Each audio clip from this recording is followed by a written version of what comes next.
Byron, just on that point before I was saying about the transactional nature of dating, do you guys think it's getting? From Miami? Do you think it's getting more transactional? Do you think it's like it's increasing year on year? Like women, 100%. What I've noticed is the more hot the girl, the more transactional it is. Yeah.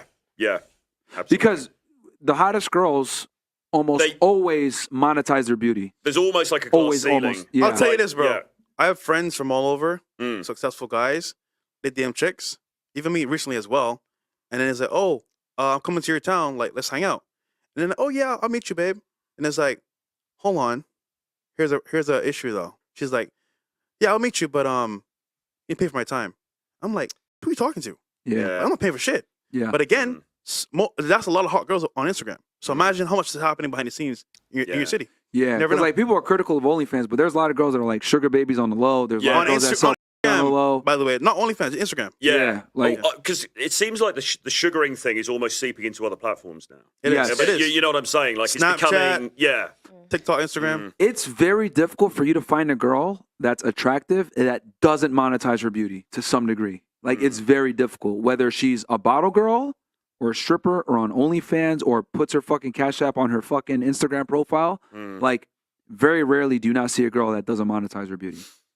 Very rarely is what I've noticed. Especially, and then you compound that with like being in an expensive city like a Miami, an LA, a London, a Dubai, etc. Anytime you have hot girls in a major expensive city, they're always, not always, but 90% of the time they're monetizing their beauty.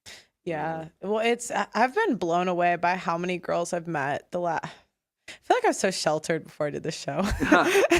And like how many girls I've met that are low-key on OnlyFans, doing cam work, sugar. Like it's crazy. Yeah. And I was thinking in the next 10 years, I think sex work is just going to to out in the open. It's not taboo anymore. It's going to be normal. People just shrug at it. It's going to be the new normal. Yeah. I mean, if you got, like, we've brought a bunch of girls on our show that, like, were former teachers and shit, lost their jobs. Like, for, like, you got people, there was a fucking lawyer that comes on our show. She fucking quit being a lawyer, right? I don't know if she was actually ever a lawyer, but whatever. The point is that she quit, like, a respectable profession to do this because they make more money and it's easier. You know what else I think? I don't think having a strong father is a guarantee either, because I think it like helps. It helps, But I don't know. I've seen kids that are in like with multiple siblings and they just turn out completely different. I don't know. Because that's what. But I agree. I think 100%, Troy, where we're headed, my future, now we'll close this thing out. My prediction is I think it is going to become more transactional. The guys that aren't going to have it transactional are the top tier guys that are not only physically attractive, but they have their money on point and they have frame. They could put these women in their place, and they're, they have what I call, forget the guy's name. I want to give him credit, but he calls it being a dark gentleman, which is you have the provider traits, the chivalry traits that women like and like are attracted to, but you also have the domineering Machiavellian asshole traits that women are aroused by. So you're able to kind of burn the candle from both ends and keep her entertained. And that's probably what that guy did. That's what that girl 100% needs. She needs a guy to tell her, like, shut the fuck up and sit. That's what she needs. The other girl, I literally said, shut the fuck up. And she was like, oh, that's hot.